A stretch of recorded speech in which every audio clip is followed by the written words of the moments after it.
Hi mga kababoy, magandang hapon po. Ang paglilipat ni Timay May sa kanilang bagong tahanan doon sa aming ginagawang gisilingkin. So, ang ginawa namin mga kababoy is nilagyan muna namin ng sim bawat daanan nila.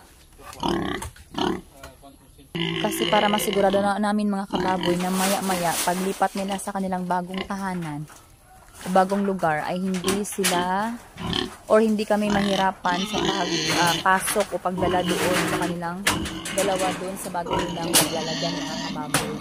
So ang ginawa namin ay pinandayan muna nila ng SIM bawat palibot po ng paglipat nila ng kanilang bagong tahanan.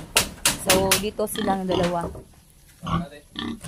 So in-spray ulit ng Major D mga kababoy or disinfectant para sa paglilipat ng dalawa naming inahin ay masigurado na malinis yung area. So yan mga kababoy. So ngayon mga kababoy, ngayon ay ating tutunghayan kung paano ilipat yung dalawa naming inahin sa kanilang bahay lipatan. So yan na mga kababoy, malapit na. So go Lucky. Behave lang Lucky. So, go, Lucky. Huwag mo na kaming pahirapan, Lucky.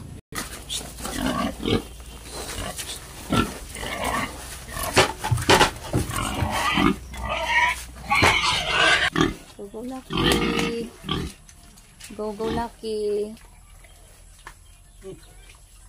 So, go, Lucky.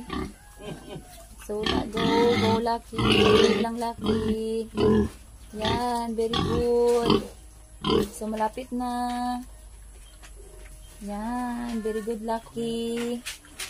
Hi, Lucky. Ah. Okay, pasok na, Lucky. Shh. Lucky, go. So, ito naman talaga, oh. Yan, very good, Lucky. Very good. Yehey, nakapasok na yung isa, mga kababo. Next in line mga kababoy, si Timay May. So sana ganun din siya, kagaya ni Lucky, behave din bago makarating doon sa kanyang bagong bahay. And go Timay May, labas na. So yan. Go Timay May. Go Timay May. Go. Yan. Go Timay May. Go Timay May. Go. Yan. Very good Timay May. So, go Timay May. So, behave lang si Timay May. Go.